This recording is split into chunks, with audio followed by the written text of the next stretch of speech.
Descubrimientos científicos del innovador y curioso ser humano moderno.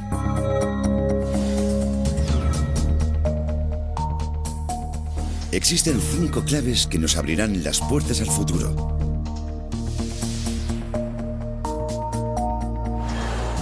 La primera clave consiste en ceros y unos en forma de información digital. Los seres humanos cada vez somos más inteligentes gracias a la revolución digital y nuestras vidas cambian rápidamente. La segunda clave son los nuevos materiales. Los seres humanos ya no estamos limitados a los materiales naturales. Gracias al desarrollo de nuevos materiales artificiales, hemos alcanzado un punto de inflexión en la historia. La tercera clave es la ingeniería genética. Aunque actualmente haya comida en abundancia, puede que no sea así en un futuro cercano. Pero mediante la ingeniería genética, la humanidad podrá ser capaz de superar esta gran amenaza. La cuarta clave son las mutaciones. Las mutaciones causan enfermedades y son un elemento importante en la evolución humana. En este documental, resolveremos los misterios que se esconden detrás de este fenómeno sorprendente. La quinta clave es el Sol. La necesidad del ser humano para conseguir energía no parece conocer límites. Actualmente, se busca una forma de energía sostenible para el futuro relacionada con el Sol. Abriremos las puertas al futuro de la ciencia a través de estas asombrosas 5 claves. Las 5 claves.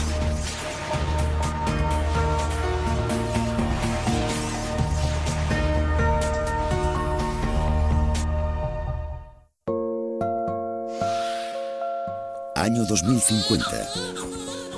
Ha nacido el bebé número 9.000 millones. Esta explosión demográfica ha provocado una crisis. Los precios a nivel mundial se han disparado debido a una escasez de alimentos que ha originado la sequía prolongada. Las calles se han convertido en el refugio de aquellas personas sin hogar que llegaron a la ciudad en busca de comida pero que no han podido encontrar un sitio para vivir. Las revueltas estallan en todo el mundo. La población exige arroz y pan, lo que provoca tensiones con los gobiernos.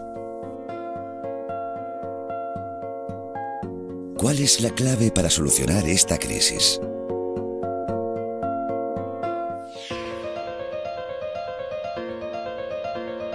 Esta semilla empieza su viaje. Las semillas son la clave de la vida. Han sido el sustento de la humanidad durante innumerables siglos. ¿Qué sería de nuestro futuro si las semillas desaparecieran? Tercera parte, las semillas.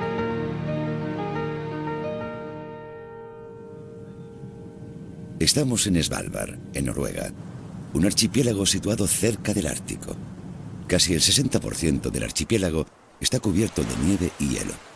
Svalbard, que significa costa fría, es una tierra glacial y árida, capaz de alojar pocas formas de vida.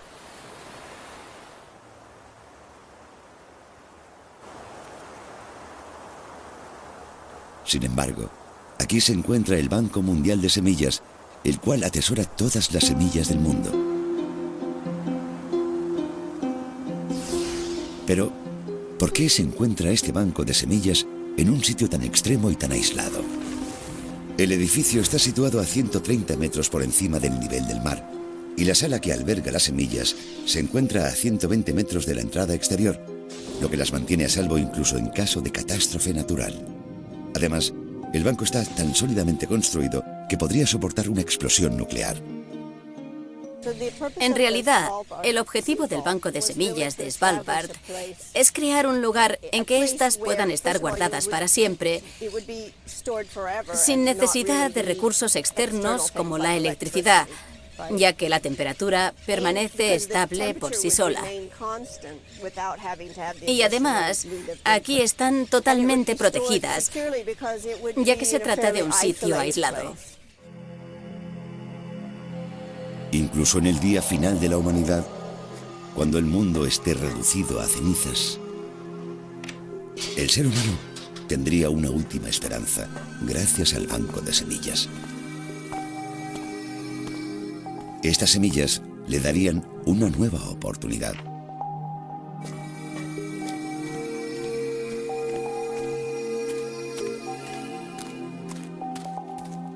Incluso si una catástrofe devastara el mundo, las semillas supondrían el retorno de la vegetación a la tierra.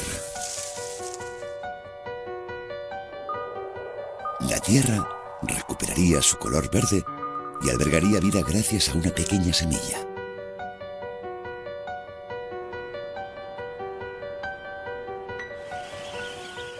Las semillas son un recurso muy valioso que alimenta a toda la humanidad y nutre las diferentes formas de vida en la tierra. Son plantas embrionarias. Protegidos dentro de la semilla se encuentran el embrión, el cual germinará y dará lugar a una plántula, y el endospermo, que aportará los nutrientes necesarios al embrión para que pueda crecer. Las semillas contienen carbohidratos, grasas, proteínas y una gran variedad de minerales.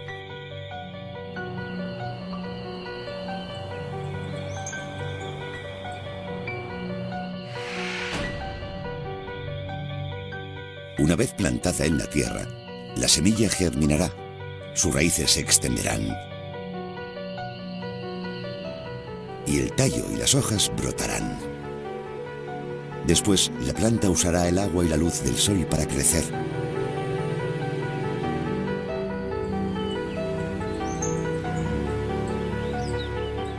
En este momento, en sus hojas se produce una reacción química esencial llamada fotosíntesis. La fotosíntesis tiene lugar en el interior de la clorofila, en las células de la planta. La clorofila, que contiene un pigmento verde, realiza una función importantísima. Así, mediante el proceso bioquímico más importante del mundo, la luz del sol se utiliza como fuente de energía para transformar el agua y el dióxido de carbono en glucosa y oxígeno.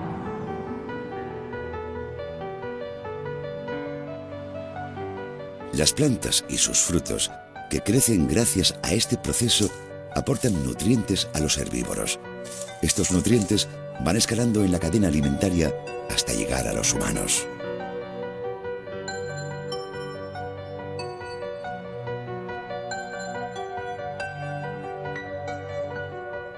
Cuando las plantas florecen, atraen a los insectos y se preparan para fabricar sus semillas. El polen y el óvulo se forman dentro de la flor. Son el sistema reproductivo de la planta. Después, gracias a la polinización, nacerá una semilla. La planta, que empieza su vida como semilla, se reproduce mediante sus propias semillas y estos descendientes se convertirán en nuevas plantas. A la larga, nosotros somos los beneficiarios de este proceso. Las semillas han transformado la vida de las personas. De la infinidad de semillas que existen, el ser humano escoge aquellas que podrá utilizar como alimento y cosechar. Estas semillas se denominan cultivos.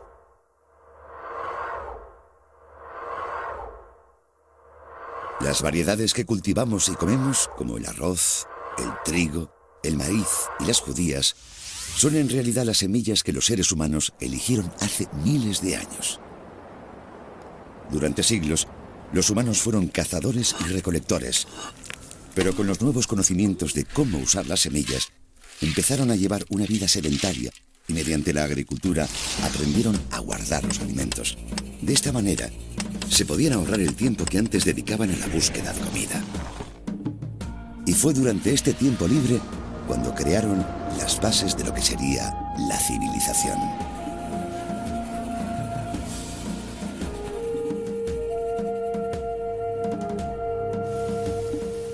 Esta es la razón por la cual las cunas de la civilización se encuentran donde se desarrollaron los cultivos más importantes para el ser humano, como el trigo, el arroz y el maíz. El río Amarillo es la cuna de la civilización china. Es aquí, en la fértil tierra enriquecida por los loes acumulados en el valle del río Amarillo, donde el arroz se cultivó por primera vez, lo que impulsó el crecimiento de la antigua civilización china. El Nilo y el delta del río Indo eran lugares idóneos para el cultivo del trigo y por eso dieron lugar a las civilizaciones del antiguo Egipto y del Valle del Indo. En los Andes, centro de la civilización inca, es donde se originó el maíz. En resumen, las civilizaciones se desarrollaron en los lugares donde era beneficioso cultivar alimentos como el arroz, el trigo y el maíz.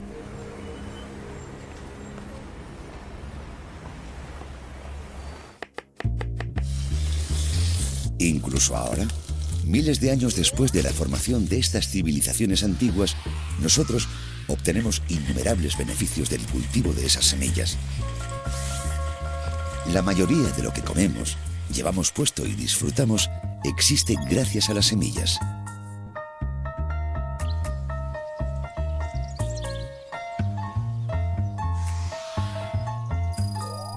El café que disfrutamos cada mañana. La ropa elegante que llevamos. Y el banco de madera en el cual esta chica está sentada proviene de las semillas.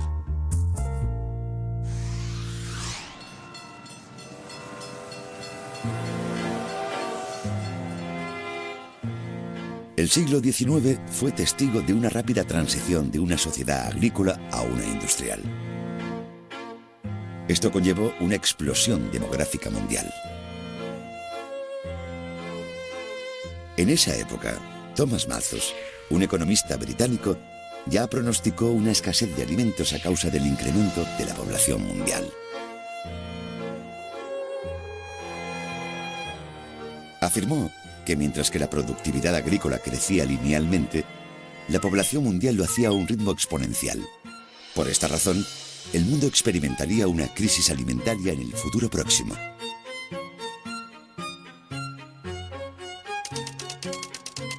Como si quisiera confirmar las predicciones de Malthus, la población mundial se duplicó en apenas 120 años y, de hecho, el mundo tuvo que hacer frente a una escasez de alimentos.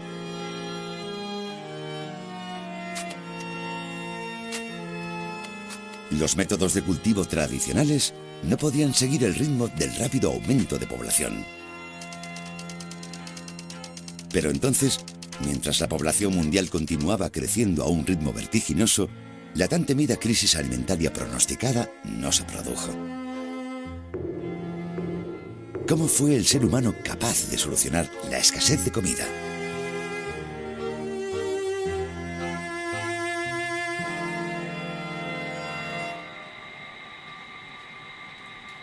En el siglo XX, se empezó a usar el poder de la ciencia para combatir la inminente y prevista crisis alimentaria. Empezaron a cruzar cultivos. Mediante el cruce de variedades con características diferentes, se puede crear una nueva variedad con las cualidades deseadas. El chile dulce, un híbrido entre el pimiento morrón y el chile, es un ejemplo obtenido con esta técnica. Actualmente, la mayoría de los cereales, frutas y verduras consumidos en Corea se obtienen mediante este proceso. Se han hecho grandes esfuerzos para cultivar las variedades más grandes y resistentes a los insectos. Así, para crear una manzana roja y grande, cruzarán una manzana roja y pequeña con una manzana verde y grande. Después de las manzanas obtenidas, solo se elegirán las más grandes y rojas, las cuales se reproducirán usando las técnicas tradicionales. Si sembramos las semillas de las manzanas rojas y grandes, obtendremos unas manzanas más rojas y más grandes. Y en la próxima generación, las manzanas que cosecharemos serán incluso más rojas y más grandes. Después de repetir este proceso durante años, habremos creado una variedad de manzanas rojas y grandes.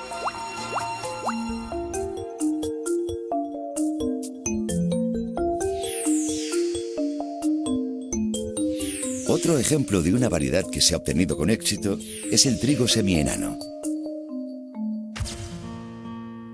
A mediados del siglo XX, Norman Borlaug viajó a México en busca de una solución para paliar el problema de la escasez de comida. Seleccionó una variedad de trigo de tallo corto pero robusto que tenía los granos pequeños y lo cruzó con otra variedad de tallo más largo y débil que, sin embargo, tenía unos granos más grandes.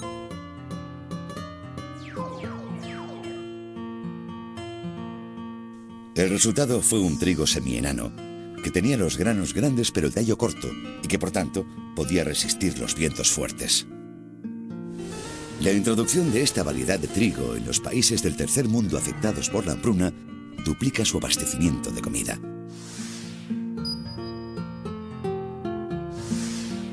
La técnica del cruce de variedades se ha aplicado también en el arroz en Asia. Se está desarrollando una variedad semienana de arroz que ofrece un rendimiento alto y que ayuda a paliar los problemas de escasez de alimentos en la zona. En aquel tiempo, Corea también pasaba por un periodo de dificultades agrícolas.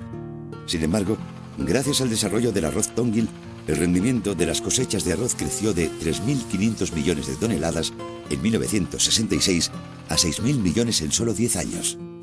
Corea fue autosuficiente en la producción de alimentos por primera vez. Otro factor que ha revolucionado la eficacia en la producción de comida es el desarrollo de los fertilizantes químicos. Mediante la síntesis química del nitrógeno, el cual tiene un papel importantísimo en el crecimiento de las plantas, se han alcanzado unos niveles sin precedentes en la productividad agrícola. Durante el siglo XX, tanto el cruce de variedades como los fertilizantes químicos contribuyeron sustancialmente a paliar la crisis de alimentos que padecía la humanidad. El extraordinario desarrollo de las ciencias agrícolas ha revolucionado sin duda la capacidad del ser humano para autoabastecerse. Este desarrollo extraordinario en la producción de alimentos se llama la primera revolución verde. El rendimiento del maíz se ha multiplicado por 7 desde que tenemos híbridos. Y el del arroz se ha duplicado o triplicado en los últimos 70 u 80 años. Esto significa que necesitaríamos toda esa cantidad de tierra para alimentar a la misma cantidad de gente. Así que sin la revolución verde o sin el cruce de variedades, necesitaríamos básicamente de 2 a 7 veces más de tierra para alimentar a la misma cantidad de gente, la población que tenemos en la actualidad. En el siglo XIX, el ser humano tuvo que afrontar una escasez de alimentos, pero gracias a la revolución verde, empezamos a encontrar la solución a ese problema. Thomas Malthus fue incapaz de pronosticar el potencial de producción que conllevaría la ciencia y la tecnología. Por su parte, Norman Borlaug recibió el Premio Nobel de la Paz por su contribución a la humanidad, gracias al papel destacado que tuvo en la Revolución Verde.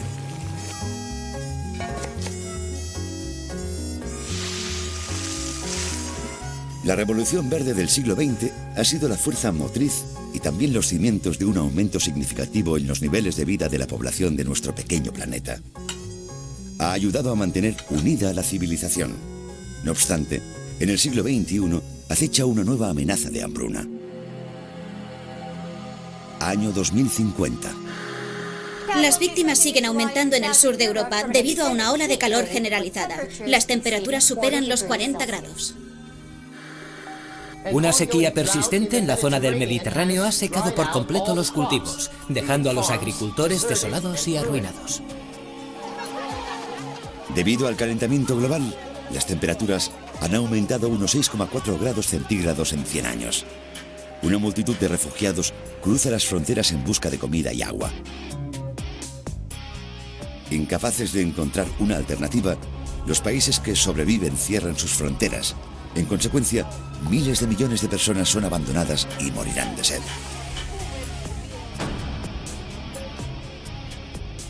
Los niños no son una excepción. ¿Qué pasaría si pudiéramos sembrar trigo africano, el cual puede crecer incluso en condiciones de sequía severa? ¿Qué pasaría si pudiéramos sembrar el arroz que crece en los terrenos inundables?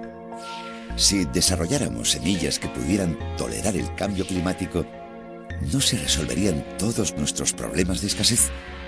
Los problemas del ser humano pronto empezarán de nuevo. La comunidad científica basa sus esperanzas en la biotecnología como solución a estos problemas. La ingeniería genética cruza las fronteras entre las especies, localizando y extrayendo los genes necesarios de cualquier forma de vida, ya sean vegetales, animales o microbios. El cruce de variedades se consideraba una manera de combinar las cualidades de dos miembros de la misma especie, por ejemplo, judías con judías o peces con peces. Sin embargo, con la llegada de la ingeniería genética, ahora es posible extraer los genes de un pez e inyectarlos en una judía, creando así una especie de planta totalmente nueva.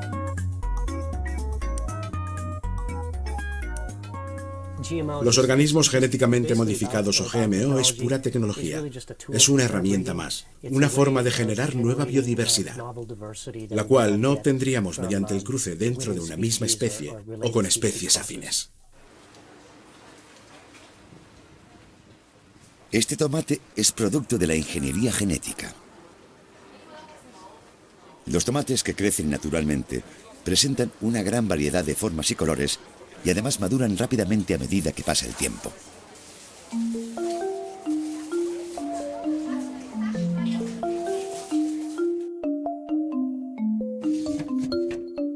Pero estos tomates rojos y redondos que compramos en los supermercados se pueden guardar durante mucho tiempo sin que el aspecto ni el sabor cambie demasiado.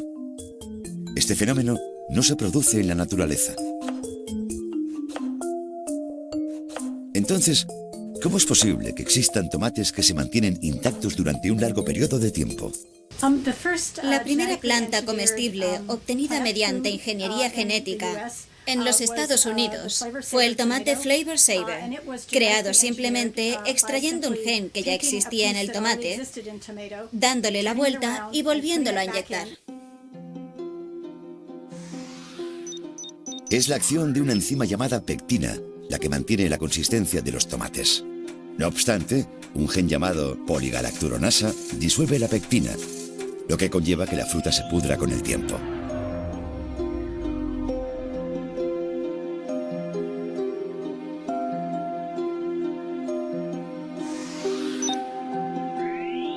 Sin embargo, los ingenieros genéticos han aprendido a bloquear la acción del gen poligalacturonasa y, por tanto, a ralentizar la maduración del tomate.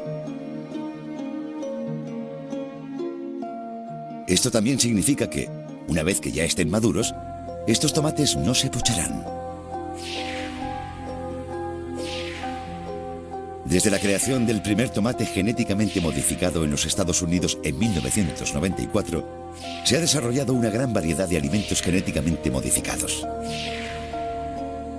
La ingeniería genética parece ser la clave a los problemas de escasez de comida a los que tendrá que enfrentarse el ser humano en el siglo XXI. Un buen ejemplo es el desarrollo de las semillas de soja llamadas Roundup Ready y de unos herbicidas que ha creado una multinacional llamada Monsanto.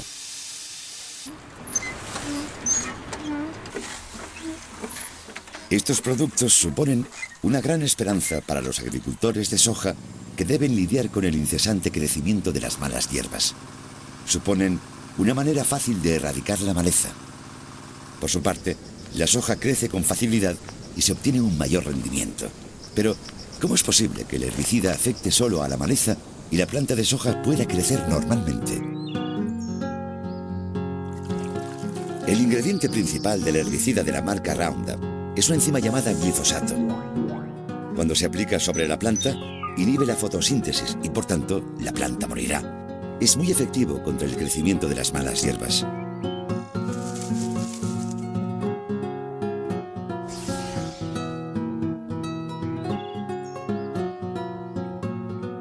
No obstante, impregnando las semillas con los genes extraídos de los microbios, las enzimas del herbicida se vuelven completamente ineficaces. Como resultado, las plantas permanecen intactas mientras el herbicida acaba con la maleza.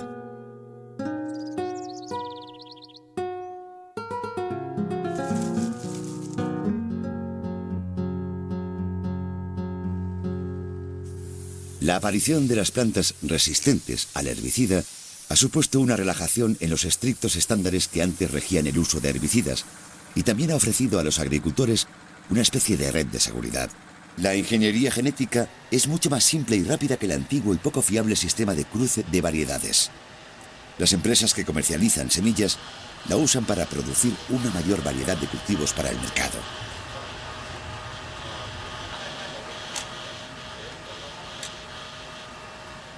Entre los cultivos resistentes a los herbicidas y plagas, encontramos judías modificadas, maíz, algodón y canola.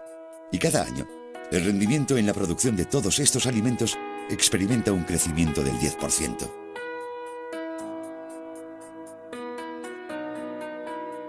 La ingeniería genética es una nueva esperanza en la lucha del ser humano por incrementar la producción de comida. Ahora tenemos la clave para solucionar fácilmente nuestras necesidades nutricionales. Ha empezado la segunda revolución verde.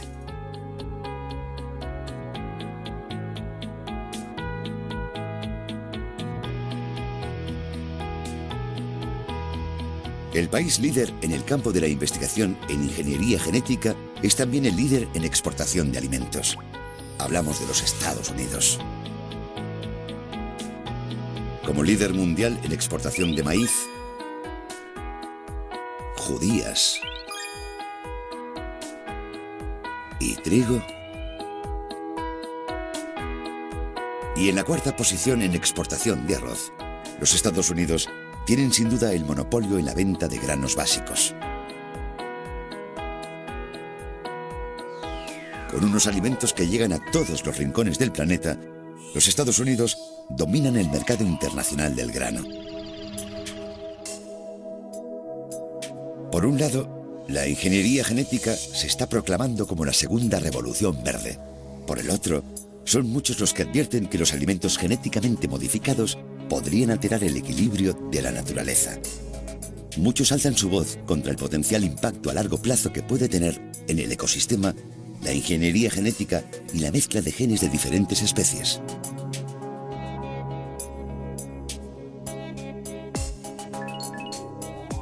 En el siglo XIX, la población mundial era de 1.000 millones. Se espera que en el año 2050 haya llegado a los 9.000 millones.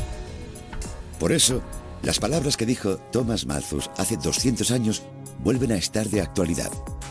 Según la Organización de las Naciones Unidas para la Alimentación y la Agricultura, la FAO, el precio medio mundial del grano incrementó un 150% en la década posterior a 2002.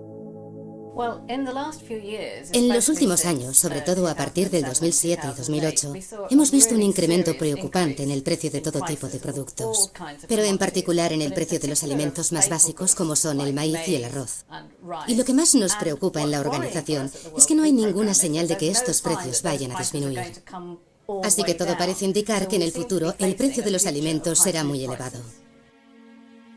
Los más pobres, los cuales destinan casi todos sus ingresos a la compra de comida, han tomado las calles en señal de protesta.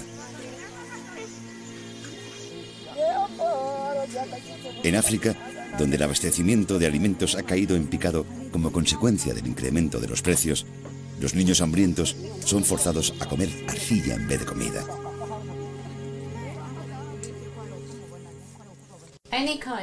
Cualquier incremento en el precio de los alimentos castiga sobre todo a los más necesitados, porque ellos gastan la mayor parte de sus ingresos en comida. Esta cifra puede llegar al 60% en algunos países de la África subsahariana. Algunos incluso gastan hasta el 80% de sus ingresos en comida. El Programa Mundial de Alimentos de las Naciones Unidas, la organización mundial más importante, llama a esta crisis la nueva hambruna y la compara con el tsunami silencioso que está amenazando a toda la humanidad. Hay muchísimos tipos diferentes de comida en el supermercado, pero debido a los altos precios, la gente no puede permitirse comprarlos. Este fenómeno puede amenazar la paz y la seguridad del mundo entero. Si somos capaces de generar alimentos en masa y además las técnicas científicas están en constante desarrollo, ¿por qué en algunas partes del mundo hay gente que todavía se muere de hambre? ¿Y por qué no son suficientes los alimentos que tenemos?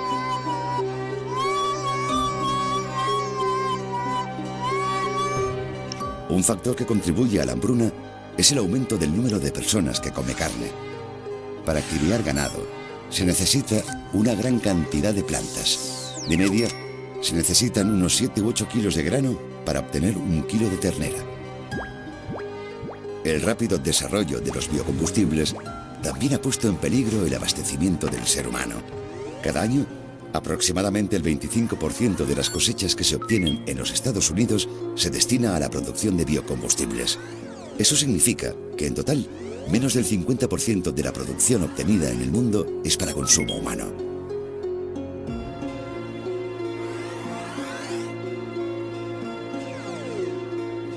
Ahora las personas debemos competir tanto con los coches como con el ganado para conseguir alimento.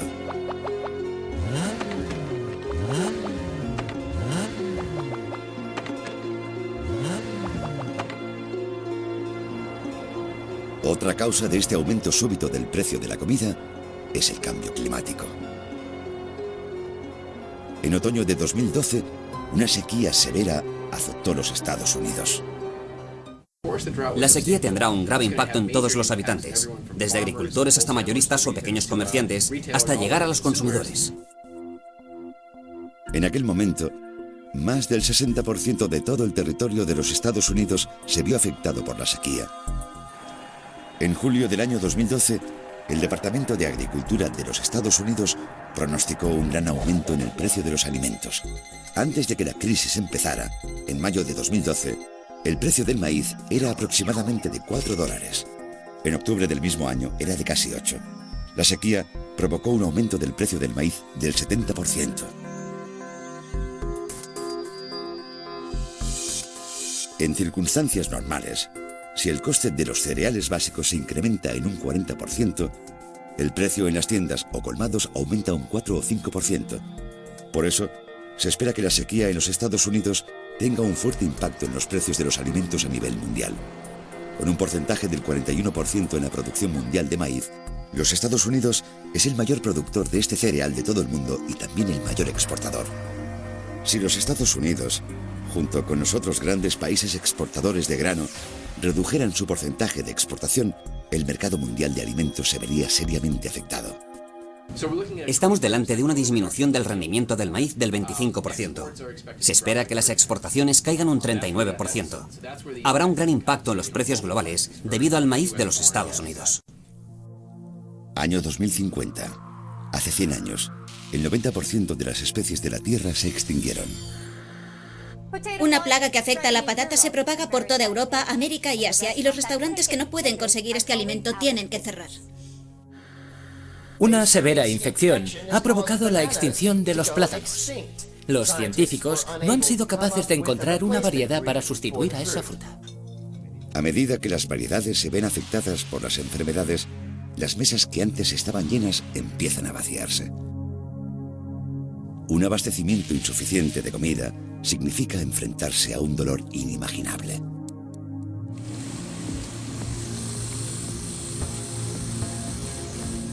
Si esta situación hipotética se hiciera realidad, nos sería imposible encontrar un simple plátano, miráramos donde miráramos. Antes de modificarlos genéticamente, los plátanos tenían unas semillas negras de unos 5 milímetros. Los plátanos estériles que comemos hoy en día contienen solo los vestigios de esas semillas.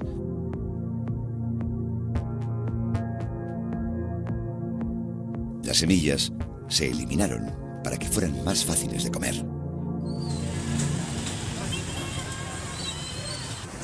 En cualquier tienda del mundo, solo encontraremos plátanos sin semillas, los cuales solo se pueden reproducir mediante el proceso de injerto.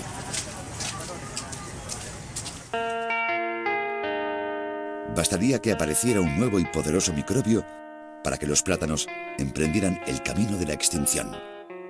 La industria de la alimentación solo fabrica variedades unificadas por la comodidad del ser humano. Por esta razón, la humanidad se dirige a una encrucijada: la fría y húmeda Irlanda.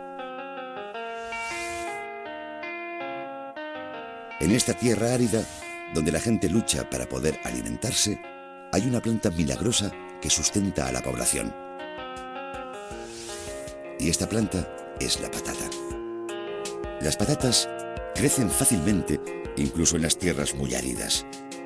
Los agricultores cultivan una variedad en particular, conocida como Lamper, debido a su gran rendimiento durante la cosecha.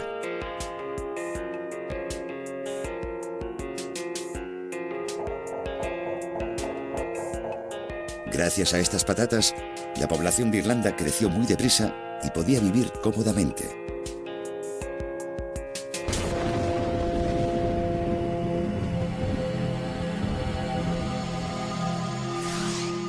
Sin embargo, a mediados de 1840, algunas patatas empezaron a pudrirse en la tierra.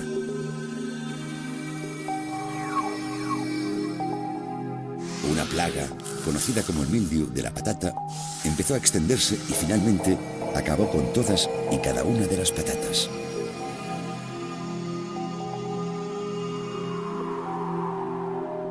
Y como toda la población había plantado esa misma variedad, no hubo semillas de otras variedades que pudieran usarse como sustituto. Privada de su principal fuente de alimento, Irlanda se convirtió en el escenario de una gran tragedia. Y aún hoy, después de 150 años, los agricultores de todo el mundo siguen sembrando una única variedad en el cultivo, tal y como hicieron en Irlanda. Se da preferencia a las variedades de patata que ofrecen un rendimiento alto y eficiente. Tomemos como ejemplo las empresas de comida rápida. Estas empresas, con miles de franquicias en todo el mundo, solo quieren un tipo de patata. Las patatas fritas que encontramos en estos establecimientos están hechas solo de patatas Russet Burbank. No se pegan incluso después de freírlas y el gusto no cambia durante bastante tiempo.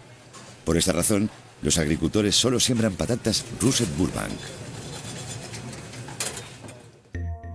Si esta especie desapareciera por alguna enfermedad grave o una plaga de insectos, una infinidad de agricultores se quedaría sin trabajo y ya nos podríamos olvidar de las patatas fritas.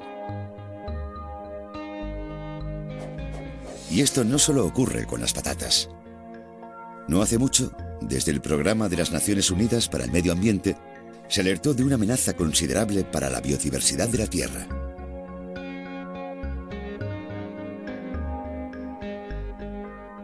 El 95% de las lechugas, el 91% del maíz, el 94% de los guisantes y el 81% de los tomates se basa en una sola variedad. Muchas especies de fruta y verdura ya han desaparecido. Un campo en el que solo se siembra un tipo de patata. La tragedia que azotó Irlanda podría volver a ocurrir, y esta vez no se limitaría a una sola región.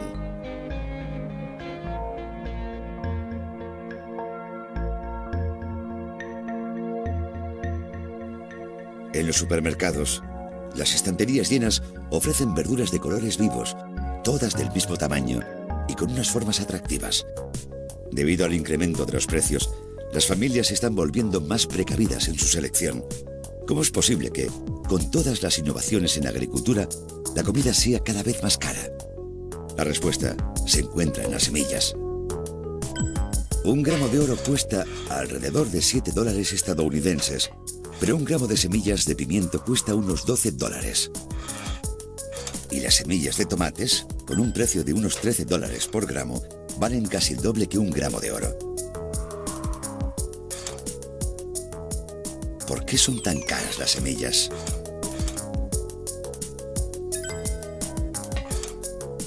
El precio de las semillas se incrementa debido a las patentes y a las tasas resultantes que deben pagarse en las importaciones. El precio tan exagerado de las semillas se refleja directamente en el precio final que pagará el consumidor. En caso de que el precio de las semillas subiera repentinamente o que la importación no fuera posible, el resultado sería un incremento brutal en el precio de la comida. Las semillas se convertirían más bien en un arma que en oro.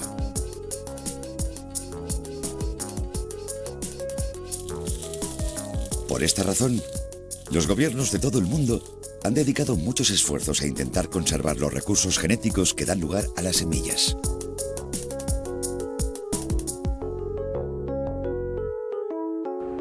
Esto es el Centro Nacional para la Preservación de los Recursos Genéticos de los Estados Unidos. Es el almacén de recursos genéticos más grande del mundo.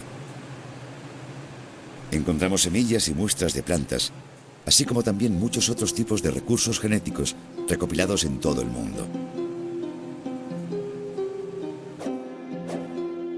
Este centro empezó a guardar semillas con la llegada de inmigrantes a principios del siglo XVI y ha liderado diversas expediciones para recolectar semillas en todo el mundo.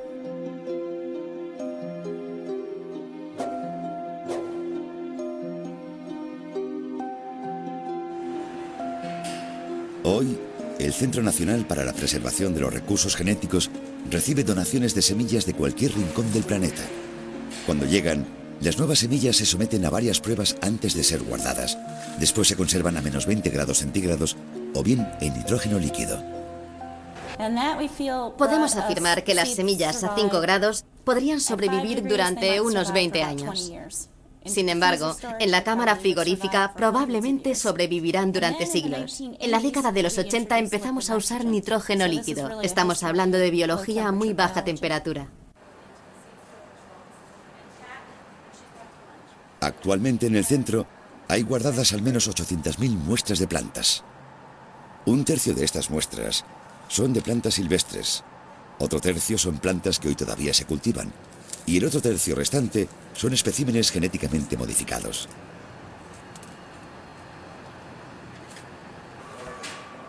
El centro ha guardado con cautela las semillas que forman parte de los recursos agrícolas mundiales. Pero hay un tipo de semilla que últimamente se la trata especialmente bien.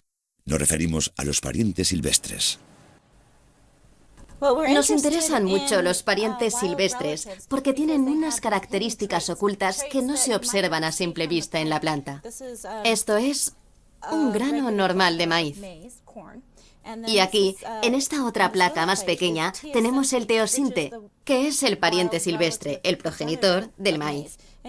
Y como podéis ver, el teosinte es mucho más pequeño. Esta es una característica muy típica de los parientes silvestres progenitores. En las semillas de los parientes silvestres se encuentran las características genéticas como la resistencia a las plagas y la tolerancia a las sequías extremas, las cuales la ciencia todavía está investigando. Suponen una valiosa garantía en el caso de que algunos cultivos dejaran de ser eficaces. Hemos llegado a un punto en el que las semillas se han convertido en un recurso primordial. No solo en los Estados Unidos, muchos países se interesan por recopilar y guardar semillas. Seguramente el futuro de estos países dependerá de ellas. Los Estados Unidos guardan 530.000 semillas, China 390.000, la India 340.000, Rusia 320.000, Japón 240.000 y Corea tiene un total de 190.000 semillas almacenadas. Actualmente, la diversidad de cultivos es muy importante, pero todavía lo será más en el futuro, porque estos sistemas serán capaces de superar los retos derivados de los cambios y también nos permitirán incrementar la producción cuando la población aumente. En el año 2050, el incremento de población habrá empañado el futuro. ¿Se puede solucionar este problema? La clave de esta solución radica en las semillas que han estado con nosotros durante todo este tiempo.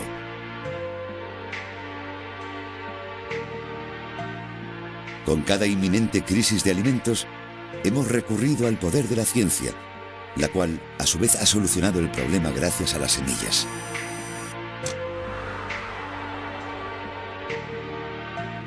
La semilla que emprendió un largo viaje ahora elige un sitio para vivir y se establece.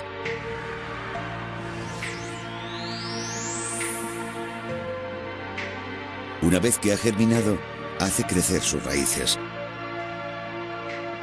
Y gracias a los tallos y a las hojas, empieza a dar fruto.